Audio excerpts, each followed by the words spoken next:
Now, class, let's continue our discussion. Ito yung continuation ng first topic natin. Kung matatandaan nyo, sa ating first meeting ng second quarter, we discussed about simple interest as well as on how to find the approximate and exact time.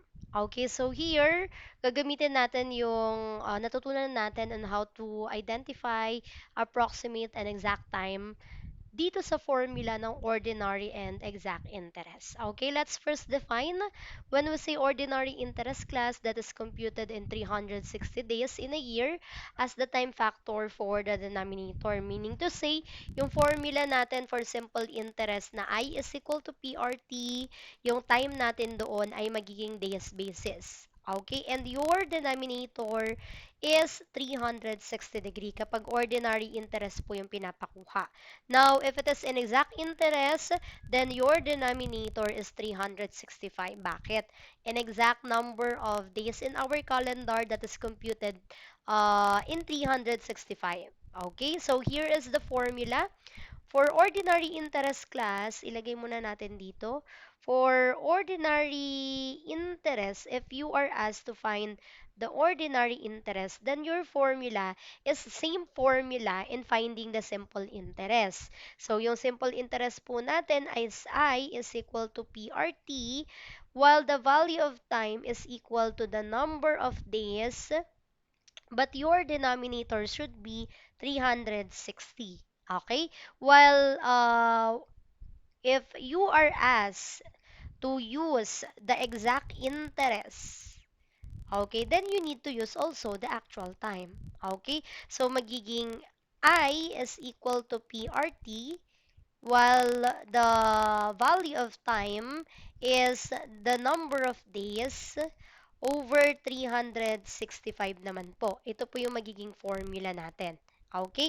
Now, let's use this formula para hanapin natin itong apat na pinapahanap sa atin. Okay? So, let me read the example number 1.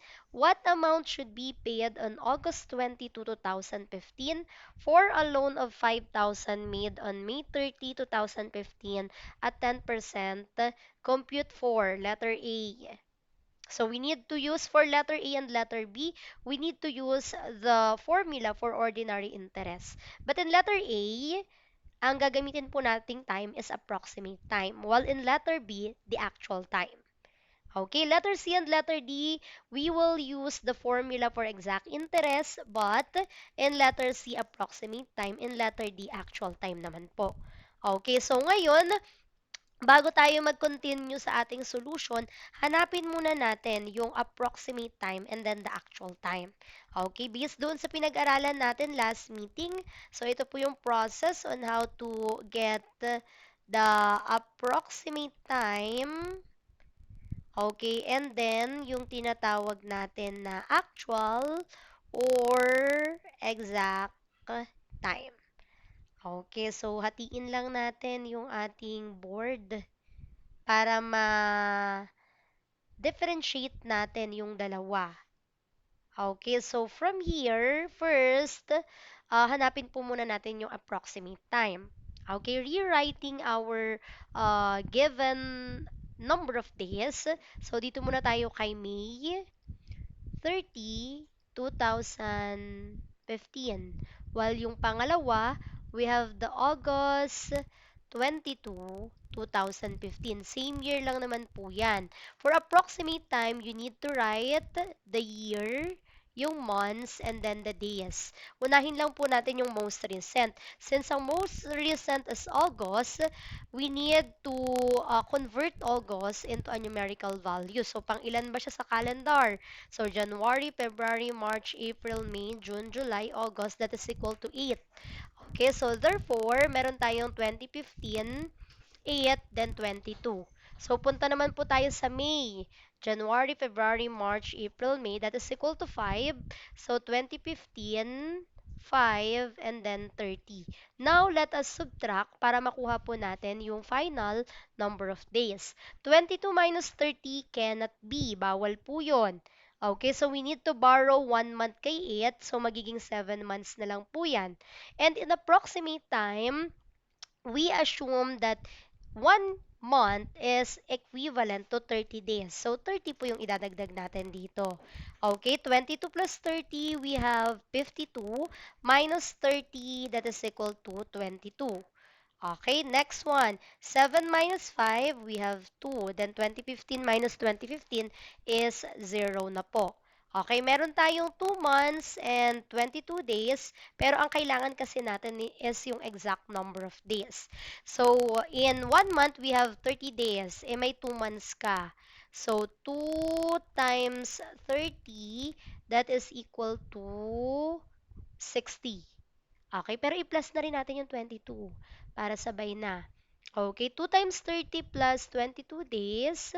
So, meron po tayong 60 plus 22 and we have approximately 82 number of days. Okay, from yung given natin. Okay, so ang sagot natin kay approximate time is 82 days. Okay, maliwanag po dito ha sa ating approximate time. Punta naman po tayo kay actual time. Kay actual time class, paki-note yung actual time natin kasi ito yung susundan natin based doon sa ginamit in your examination, ha? Okay, so here we have May, month of June, okay, month of July, and month of August. Okay, May, June, July, and August. So, from year class sa May, 30 siya nag-start, pero ang May, nag-end lang yan ng 31, di ba? Okay, then yung June natin is hanggang 30 lang po. July is 31, and yung August natin natapos lang ng 22. Okay, now, yung May natin from 31 to 30, simply subtract. Wala na po kayong ibang gagawin. I-subtract nyo lang po. Wala nang plus 1. Subtract lang. Okay, correction yun ha. Subtract lang po directly. No need to add 1. So, 31 minus 30, that is equal to 1. Okay, add na po natin lahat. 2, 3, 4. 4 na po yan. And then, 5, 6, 7, 8, 84. So, we have exact or actual 84 days based doon sa months na binigay sa atin. Uulitin ko po a reminder. Dito sa unahan, you simply subtract. No need to add 1. Okay, yan na po yung magiging process natin. Now, since meron na tayong two different days, yung ating approximate and yung ating actual, lalagay lang dito ni ma'am para maibaba ko na. Okay, 84 days. Ayan, ito yung gagamitin natin para ma-solve yung A, B, C, and hanggang D po natin. Okay, so itaas lang natin. Now, proceed tayo sa letter A class. Yung letter A, ordinary interest using approximate time. Okay, so in number 1, let's first identify yung mga given po natin. So here we have a given of yung ating present value. Meron din tayong given na rate kasi yung time natin na-solve naman na. Okay, yung present value po natin is equal to 5,000. Yan lang naman yung nag-iisang number dyan. And then yung rate po natin is 10% converted into decimal. That is equal to 0.10. Okay, so kompleto na po yung ating given. Now, proceed na po tayo sa letter A. And letter A class, since ordinary interest yan, then yung denominator natin ay 360. Ilagay lang dito ni ma'am yung mga formula ha, para madali nating isolve. Okay, for ordinary interest, your formula is I is equal to PRT. Ganun pa rin, formula pa rin for simple interest. But your time should be number of days and your denominator is 360. Okay, while for exact interest naman po, yung letter C and letter D natin, same pa rin yung formula. I is equal to PRT. But yung time po natin is equal to number of days And your denominator is 365 naman po. Ayan po yung magiging formula natin. Now, isolve po natin isa-isa. For letter A, since ordinary interest, ito po yung gagamitin nating formula. Okay, for our solution, I is equal to PRT, and that is I is equal to 5,000 multiply by 0.10 multiply by approximate time daw po yung gagamitin. So, 82 over 360 based on our formula. Kapag simplify na po natin yan, just simply use your scientific calculator. So, multiply na po natin. We have 5,000 multiply to 0.10 or 0.1 multiply by, create po kayo ng fraction form since naka-fraction form yan, 82 over 360. Okay, and pag inequals po natin, that is equal to, ESD lang po. Okay, 113.89 pesos. Okay, so ito na po yung magiging answer natin for letter A. Now, for letter B class, same pa rin yung given natin. Pero ang kinukuha naman natin dito is ordinary interest pa rin class. 360 pa rin yung denominator mo. But, your time should be in an actual time. Okay, paano yung actual time natin? Magiging 84 na yung denominator mo. Okay, so the formula is the same. I is equal to PRT. So, I is equal to 5,000 multiply by 0.10 multiply by 84 over 360 pa rin po. Okay, so pag sinimplify po natin yan, the value of interest now is equal to, palitan lang po natin yung 82 sa taas. Gawin po nating 84. Okay, and that is 116.67. Okay, ito na po yung magiging final answer po natin.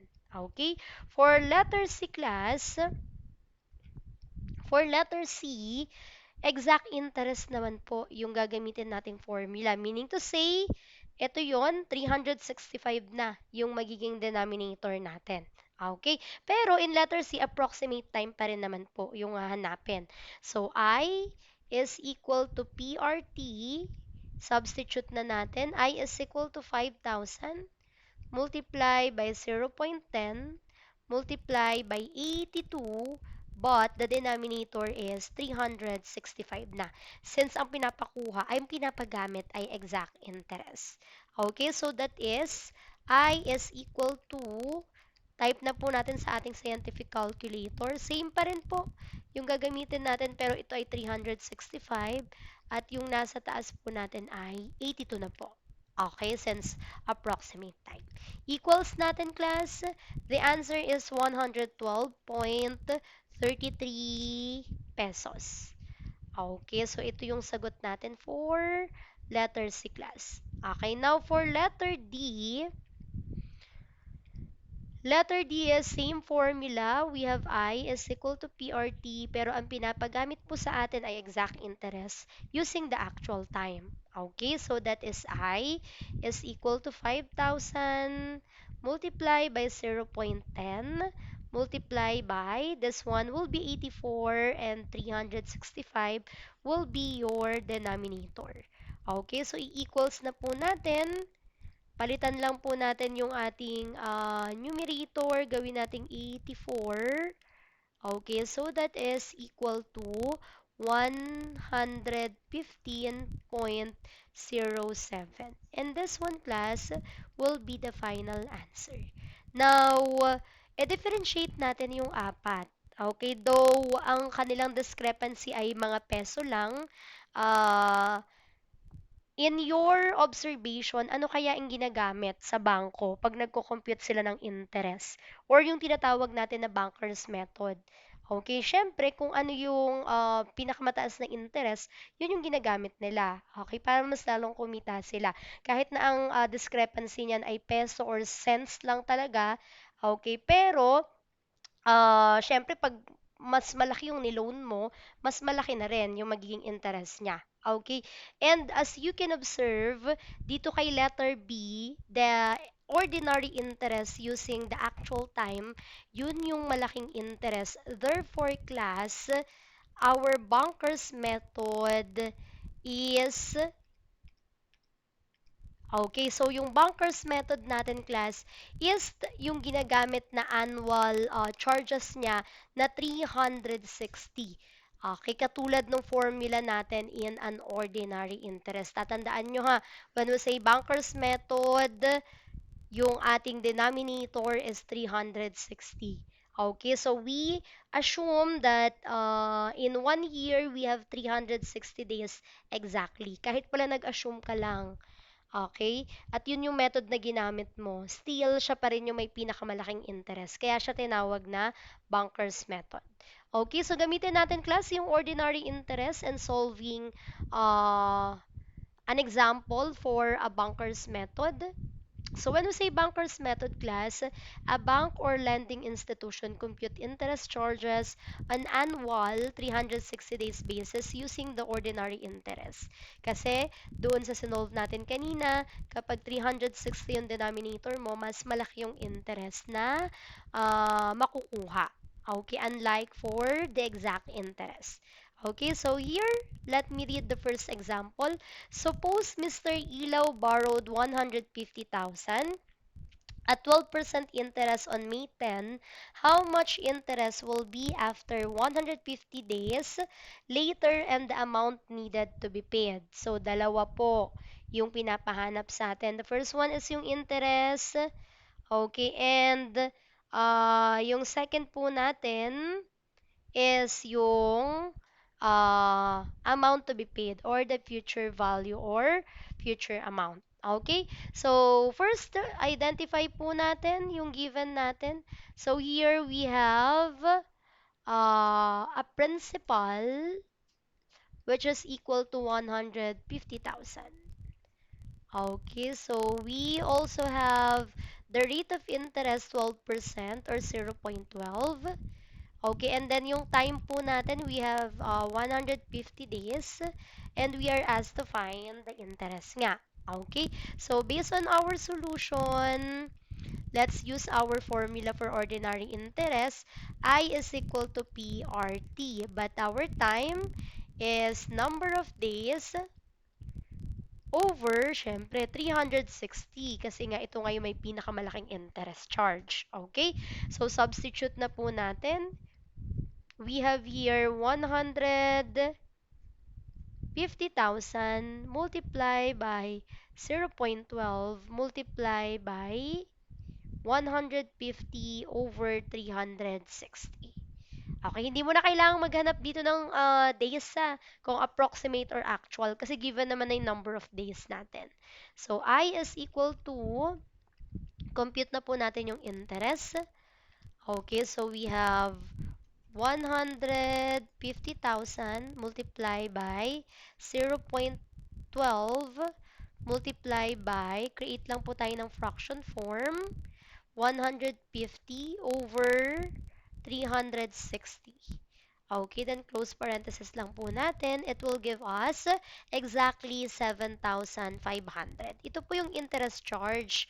Meaning to say, ito yung kabayaran doon sa inutang mo na 150,000. Now, if you are asked to find the future value, okay, ang formula natin dyan will be P plus I. Siyempre, yung inutang mo plus yung interest charge na pinatong doon sa inutang mo. Okay, so that is 150,000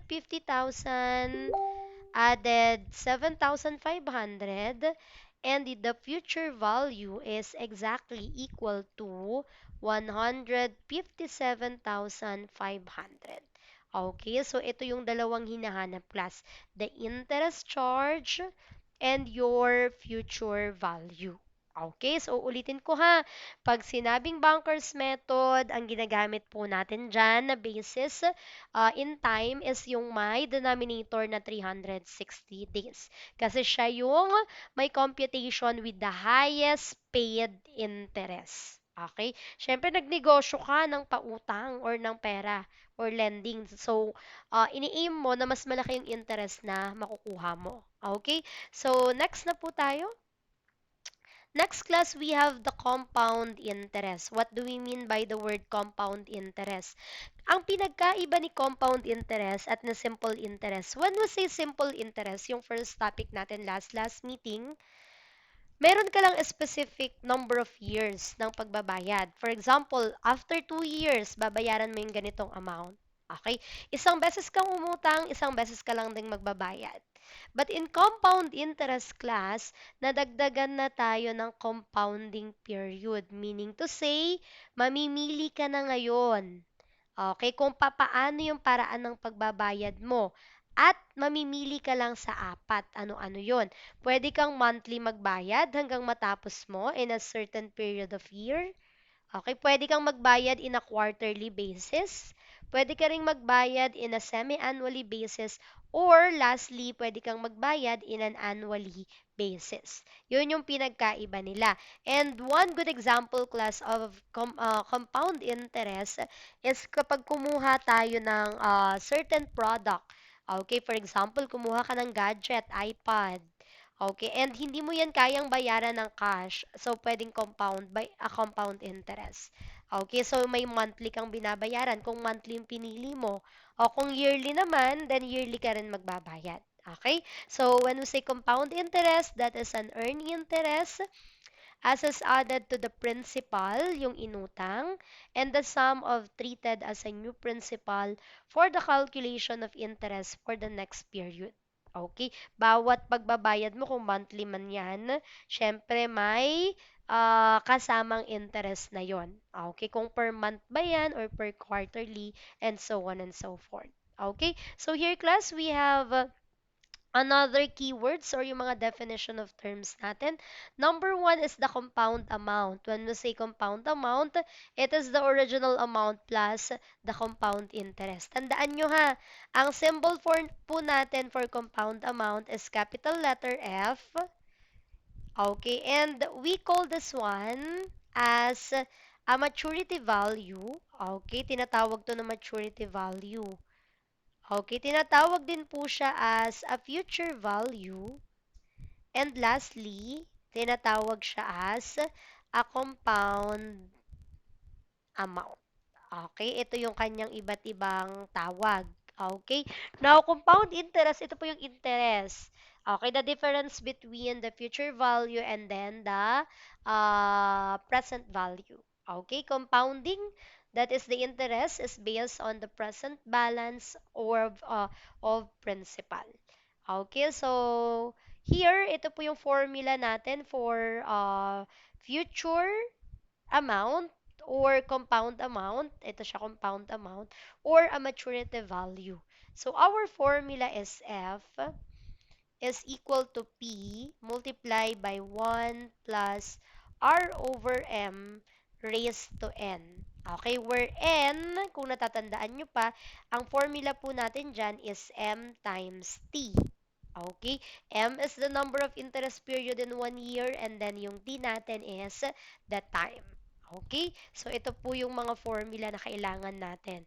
Now, let's use this formula to solve our first problem. Ito po yung first problem.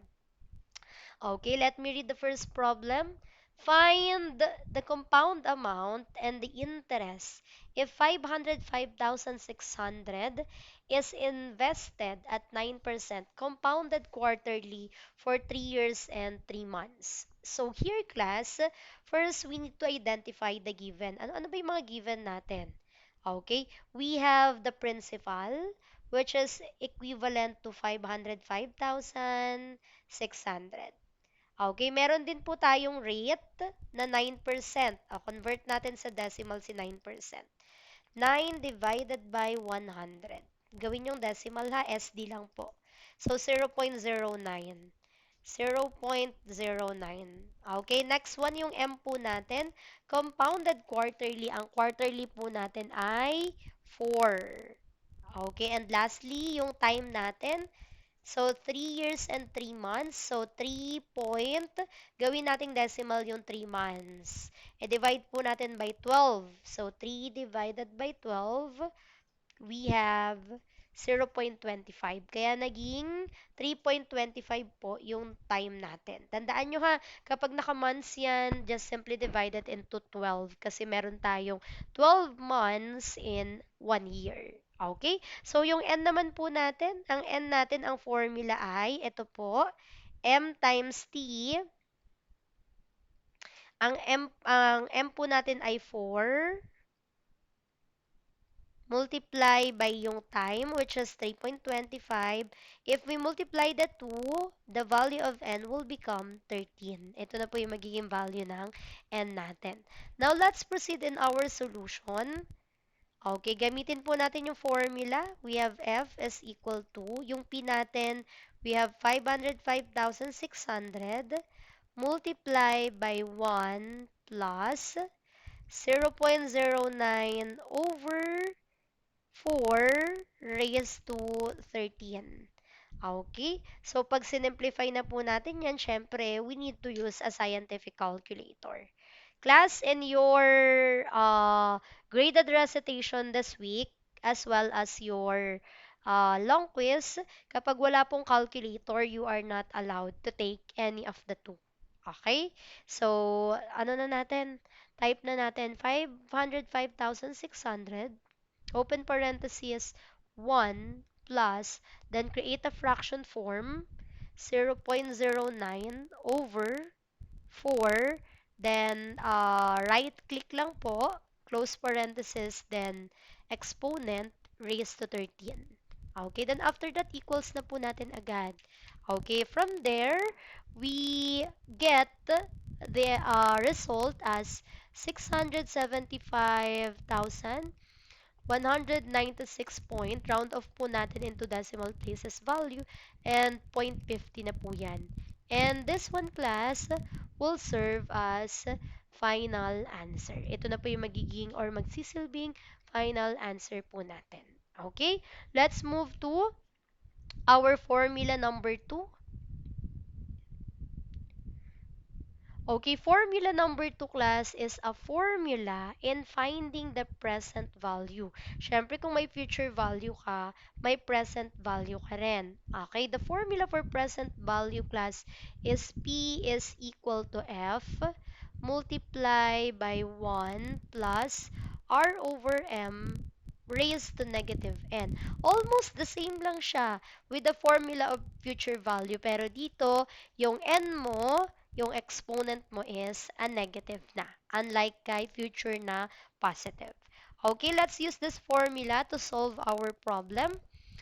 What was the original amount invested 7 years ago at 7% if the maturity is 150,000 compounded semi-annually?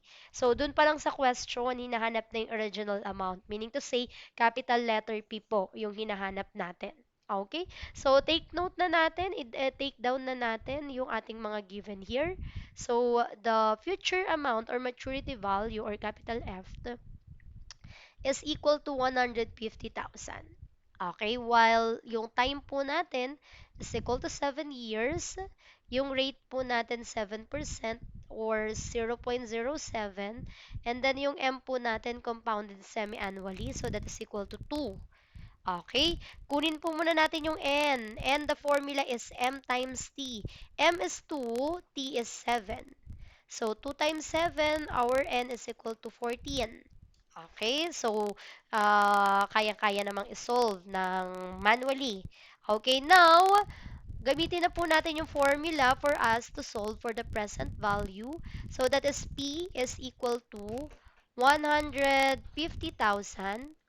multiplied by 1 plus 0.07 over 2 raised to negative 14. So, ito na po yung magiging equation po natin. Now, let's use our scientific calculator to solve. So, type po muna natin 150,000. Open parenthesis 1 plus fraction form na po 0.07 over 2, then close parenthesis, ilagay nyo po yung exponent sa taas, then negative 14. Okay?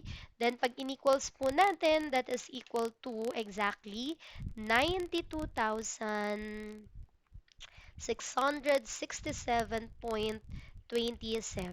Okay? And it will serve class as your final answer. Ayan na po yung magiging final answer po natin. Okay?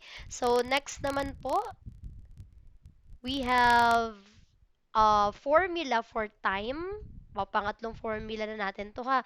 Yung unang formula for compound amount, yung F. Pangalawa, yung P, the present value. And then pangatlo, yung time, which is T is equal to log F divided by P over M log 1 plus R over M.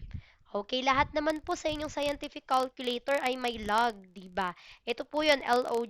Pag kinlik nyo yan, lalabas agad yung word na log, then open parenthesis. Okay? So, yan po yung gagamitin natin on our first problem. Okay, problem number 1. How long will 25,000 takes to amount of 46,000 if the interest is 7% semi-annually? Okay. So here class, ang tanong ay how long. Kapag ang tanong ay how long, you are referring to a time. Okay. So time po yung formula na gagamitin natin. Okay. So number 1, identify po muna natin kung ano po yung F at ano po yung P. Tandaan nyo, kapag may given kayo dyan na dalawang value, ang pinakamataas lagi is the value of F kasi siya yung compound amount, siya yung maturity value, at siya yung future value. Kaya laging mas mataas siya. So from here, ang ating F is 46,000. Ang ating P naman po ay 25,000.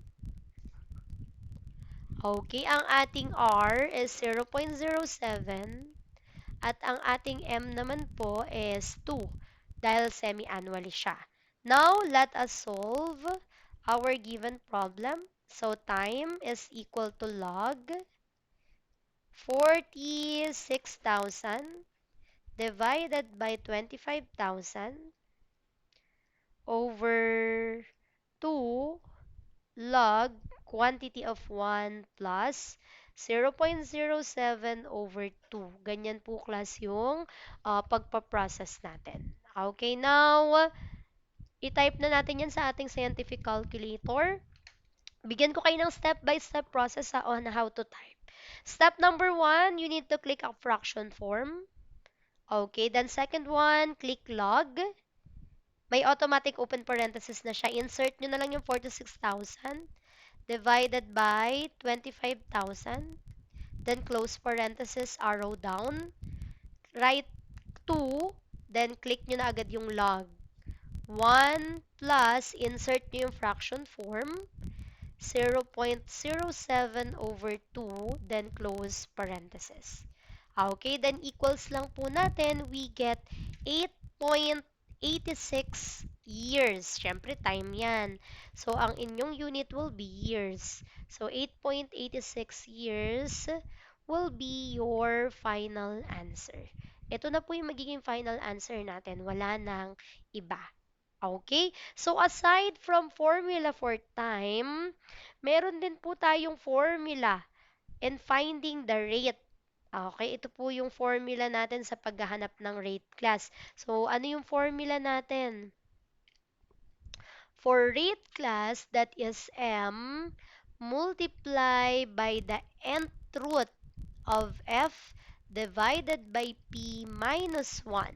Then, pag nakuha mo na yung sagot mo, you need to multiply it into 100 para magkaroon ka ng percent sign sa final answer mo.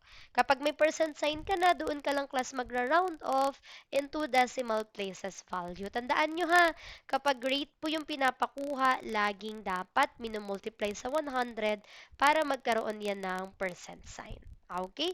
So, let's give an example for this. Find the rate compounded quarterly if 3,000 accumulates to 15,000 in 6 years. Okay, so on our problem number 1, identify po muna natin yung given. M compounded quarterly, that is equal to 4. Okay, yung present value natin, yung pinakamababa, syempre 3,000. Yung pinakamataas siya naman yung future value nyo, that is equal to 15,000. And then yung ating years time, that is equal to 6 years.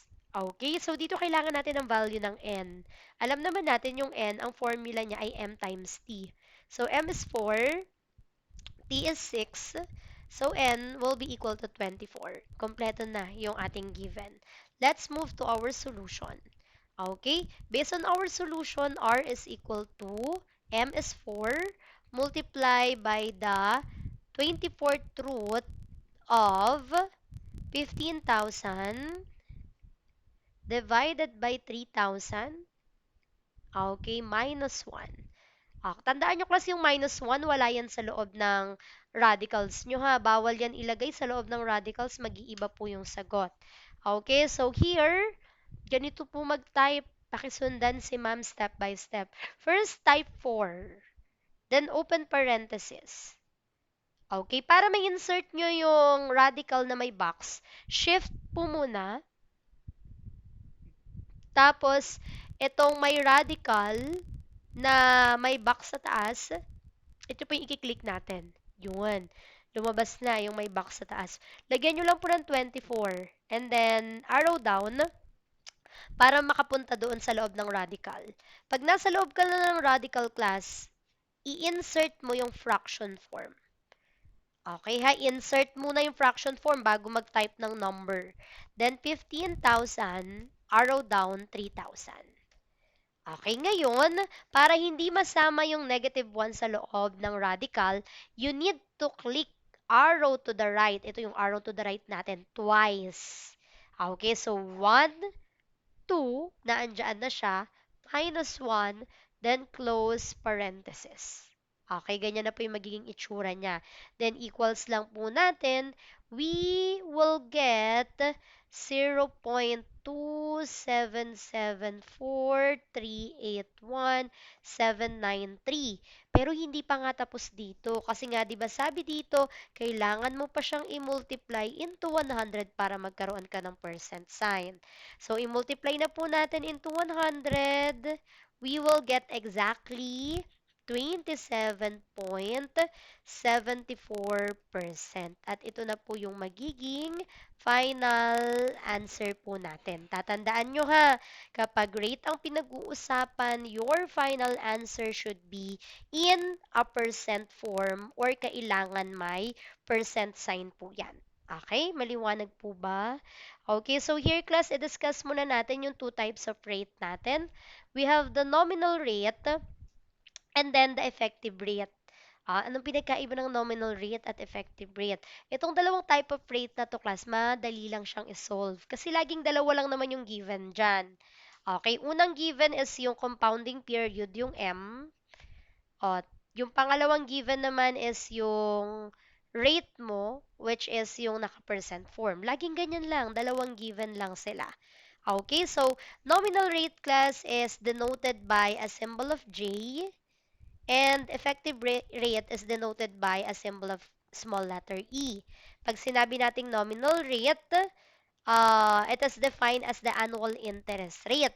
Okay, pag sinabi naman nating effective rate, it is defined as the interest rate compounded more than annually.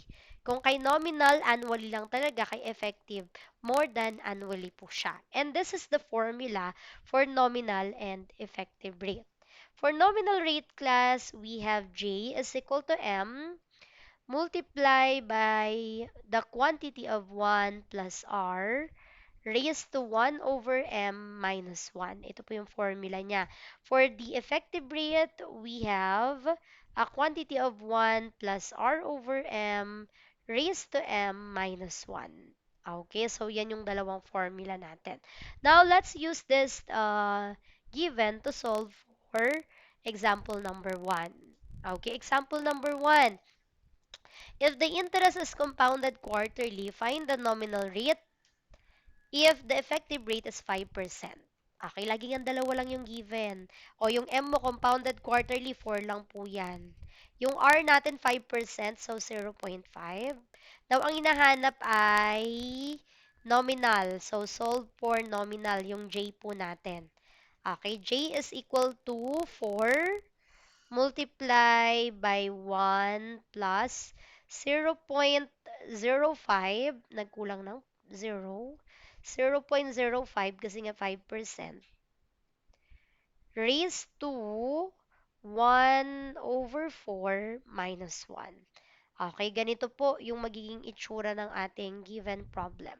Huwag niyong kakalimutang i-times sa 100 ha. Okay, so here, simplify na po natin 4.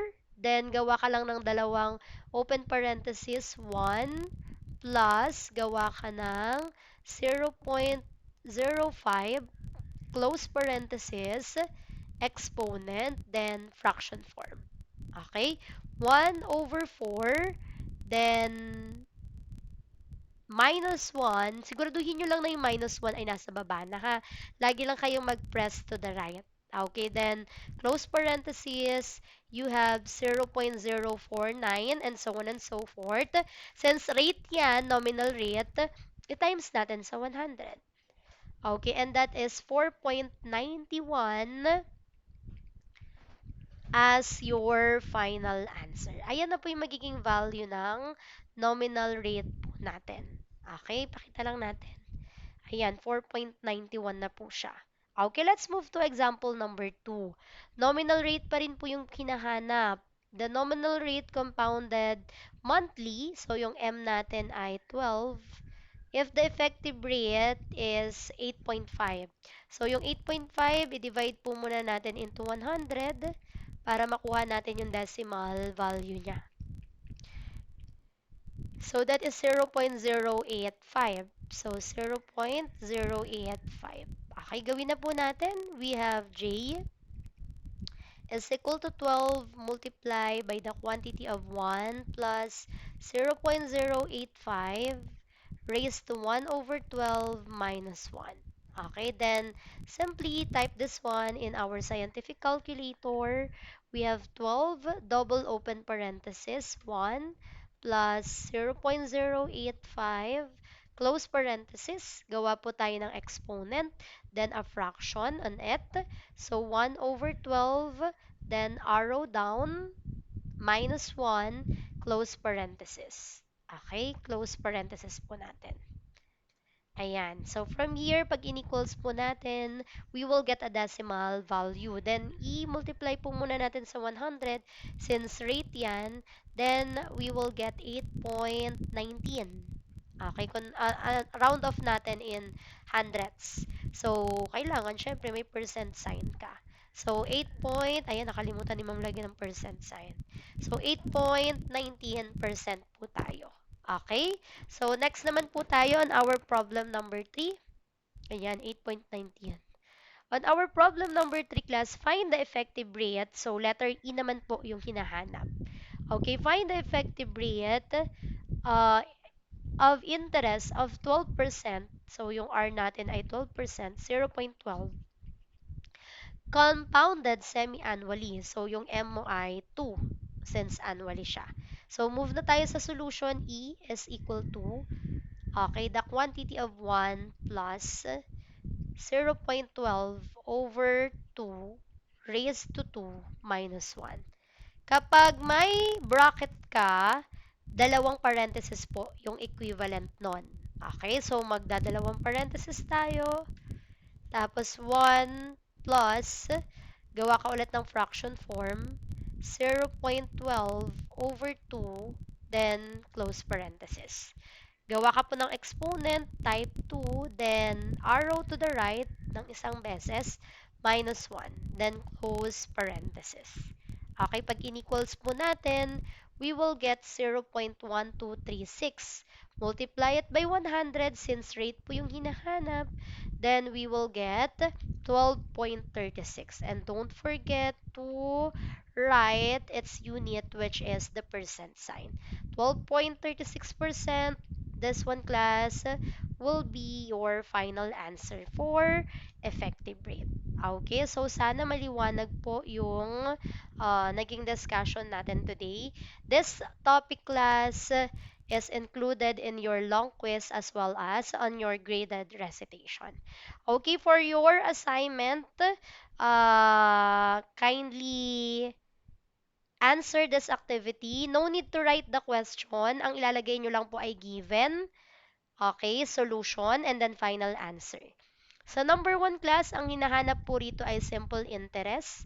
Ano ba yung naging formula natin for simple interest? Pangalawa, since may compound amount, ibig sabihin sa compound, interest po ito.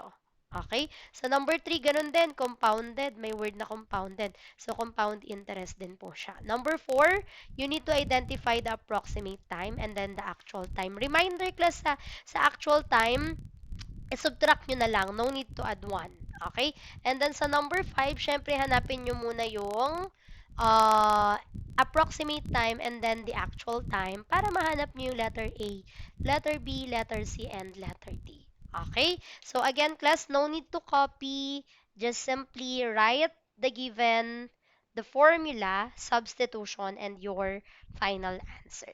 Okay? Be prepared sa ating graded recitation and long quiz. You are required to bring your own scientific calculator as well as your own formula card. Okay? Pwede nyo isulat yung formula card sa any type of paper except yellow paper. So, wag lang po sa yellow paper. And bring a short bond paper class with 0.5 inches border on our meeting. Okay, so that's it, class. Thank you.